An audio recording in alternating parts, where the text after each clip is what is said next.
Hi, everyone. Welcome to Making Hope, a podcast about making hope for the present and future through local and state policy change. I'm your host, Kimberly Dudick, and I'm thrilled to work with you to take action and fight against inequality and work for justice. This season on Making Hope, we're focusing on what we can do to fight for reproductive justice and abortion access. One way we can do this is through our localities. These are our cities and counties. Cities and counties can act to protect abortion access because many times local particular factors can affect whether abortions are safe and accessible. Local officials can prioritize reproductive justice and implement local policies to help, even in states that attempt to ban legal abortions. And for states that are considered pro-choice or where abortion is accessible, local policies provide an opportunity to protect and expand abortion access for others. That's especially important with what we're going to talk about today. This access may prove essential for those from out of state who come to the state solely to seek abortion care services. And now for states that are restricting access to abortions, opportunities for action still exist at the local level in your city and county to protect abortion access or reproductive rights. Cities and counties have different elected officials, and they have different powers than those that are elected at a statewide level. We can work with elected officials locally to create the communities we want to see, those that fully support reproductive rights. On the last episode, we talked about what you can do to work with your local hospitals and have them use legal processes to protect patient confidentiality and reproductive freedom. Check out that last episode if you want to hear more about it. On this episode, we're going to talk about how localities can pass policies that would bar local officials and employees, including law enforcement, from cooperating with out-of-state investigations and prosecutions related to abortion care and reproductive health. With the fall of Roe v. Wade and the federal protection for abortion access, individual states now are permitted to have their own laws regarding what is legal and not legal regarding abortions. Now, these laws target different areas. Some of the laws simply outlaw abortion. Others make it a crime to have or provide abortions. Some states attempt to criminalize a person who obtains an abortion so that this person would be subject to a criminal prosecution and jail or prison time for obtaining a necessary medical procedure. It's ridiculous. States are also attempting to criminalize actions of medical care providers who provide abortion services or actions of those who assist others in obtaining abortions. For example, picture this.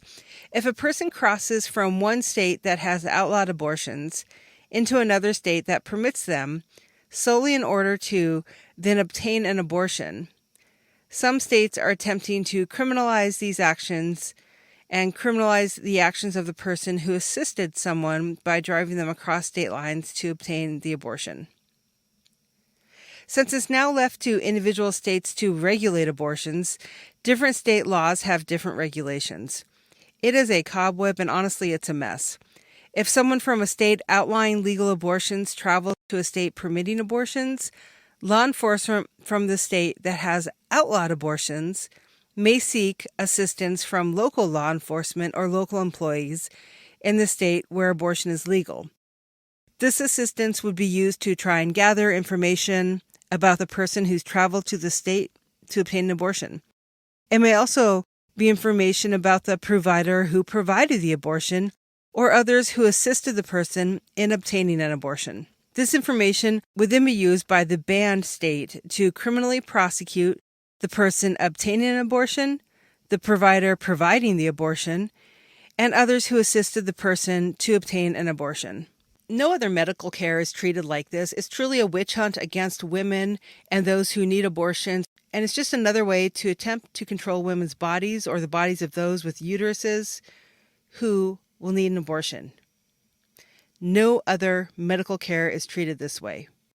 If you don't want your tax dollars to pay the salary for those who will be assisting in the prosecution of abortion actions, or you simply believe that it's fundamentally wrong what these banned states are doing, you can take action with your local government.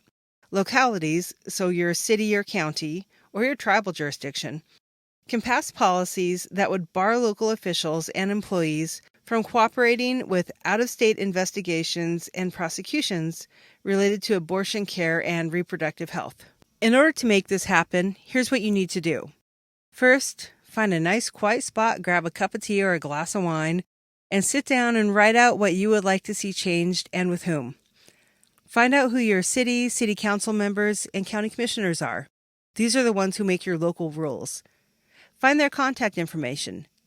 Send them an email or make a call to them. Talk about what you want to see them do. In this case, you want them to implement policies that bar local officials and employees, including law enforcement, from cooperating with out-of-state investigations and prosecutions related to abortion care and reproductive health. You can also do more in your personal sphere of influence. Talk to others about your thoughts and build your team to advocate for these changes. Post online about what you'd like to see done. Write into your local paper and share your thoughts there. This is one step you can take to help protect the fundamental right to an abortion. With all the bad news we're seeing taking away this fundamental right, we need to focus on what steps we can take, no matter how small, to fight for our rights. We're not powerless to stop the total rollback of reproductive freedom. It's time for us to act and push for the policies that will protect these rights. Thank you for joining us today. I hope you find this helpful. And stay tuned for the next episode to learn more ways you can help protect reproductive freedom. All individuals have basic human rights, and our laws must respect these rights. When we see reversals and violation of these rights, we're not powerless to stop them.